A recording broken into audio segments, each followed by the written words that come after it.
Tema 7. Kepemimpinan. Subtema 2.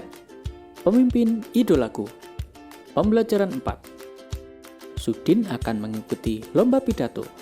Dia mempersiapkan diri dengan baik, termasuk mengenakan pakaian yang nyaman. Sekarang perhatikan bacaan berikut ya. Cara menjaga kesehatan reproduksi pada masa pubertas. Pada masa pubertas, terjadi perubahan pada remaja pria dan remaja putri. Pada masa ini, produksi hormon meningkat. Peningkatan produksi hormon ini menyebabkan aktifnya kelenjar minyak dan kelenjar keringat.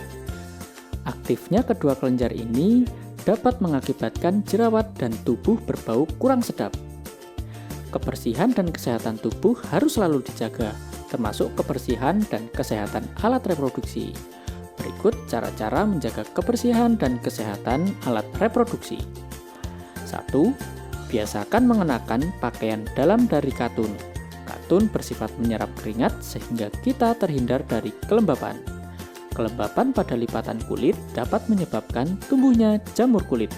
Gantilah pakaian dalam setiap kali habis mandi atau setiap saat kamu merasa lembab pada pakaian dalammu. 2. Bilaslah setiap kali habis buang air kecil. Gunakan air bersih. Setelah dibasuh, keringkan dengan handuk atau tisu. 3. Bagi remaja putri yang sedang menstruasi, gunakan pembalut yang lembut. Gantilah pembalut setiap kali pembalut yang kamu pakai terasa lembab.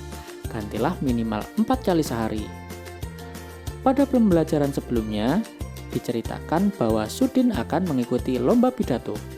Bagaimana pidato yang dibaca Sudin dalam lomba tersebut? Yuk kita baca bersama-sama. Selamat pagi, Bapak, Ibu, dan teman-teman semua. Hari ini kita akan saling berbagi cerita dan pengalaman tentang persatuan. Saya akan menyampaikan kisah saya mengenai persatuan, lalu saya akan belajar dari kisah teman-teman. Menurut saya, persatuan itu sangat penting. Karena dengan bersatu, tugas-tugas yang harus kita kerjakan akan menjadi lebih mudah. Dengan adanya persatuan pula, kita dapat belajar dari perbedaan-perbedaan yang ada. Saya telah mengalami dan merasakan sendiri betapa bergunanya persatuan. Sekolah saya adalah sekolah yang murid maupun gurunya berasal dari daerah yang berbeda-beda. Beberapa teman saya adalah anak dari Indonesia Timur. Bahkan kepala sekolah saya, Pak Weli, juga berasal dari sana. Kami tidak pernah membeda-bedakan suku, ras, budaya, dan lainnya. Kami selalu mendukung satu sama lain. Walaupun berasal dari Indonesia Timur, Pak Weli tidak hanya mementingkan murid-muridnya yang berasal dari Timur. Pak Weli juga tidak ragu untuk juga mempercayai kemampuan murid-muridnya yang berasal dari tanah Jawa untuk maju. Saya juga belajar banyak dari budaya teman-teman saya yang sangat beragam. Bagi sekolah di pelosok kabupaten, bukan hal yang mudah untuk mengirim saya ke sini. Karena sekolah kami tidak memiliki cukup biaya, kepala sekolah kami memiliki cara yang cerdik untuk mengumpulkan dana. Ia meminta bantuan kepada saya dan teman-teman untuk melelang pisang di halaman sekolah. Para pembelinya merupakan pejabat-pejabat di daerah. Pak Bupati, Pak Camat, Pak Lurah, bahkan Ketua RW dan Ketua RT hadir mendukung. Meskipun hanya saya yang datang ke sini, namun di belakang saya semua ikut berpartisipasi. Itulah mengapa saya sudah merasakan bahwa persatuan sangat penting dan berguna. Itulah pengalaman saya tentang persatuan. Bagaimana cerita teman-teman? Saya juga ingin mendengar dan belajar dari cerita kalian. Terima kasih. Bagus bukan pidato yang dibawakan oleh Sudin? Dalam pidatonya, Sudin menceritakan pengalamannya tentang manfaat persatuan. Semangat persatuan juga harus kita jaga dalam bekerja sama dengan negara-negara lain, misalnya di Asia Tenggara. Apakah kamu masih ingat negara-negara yang masuk dalam kawasan Asia Tenggara? Pada pembelajaran sebelumnya kita sudah membahasnya kan? Sekarang, ayo pelajarilah peran Indonesia dalam kerjasama di bidang sosial budaya. Kerjasama bidang sosial budaya negara-negara ASEAN.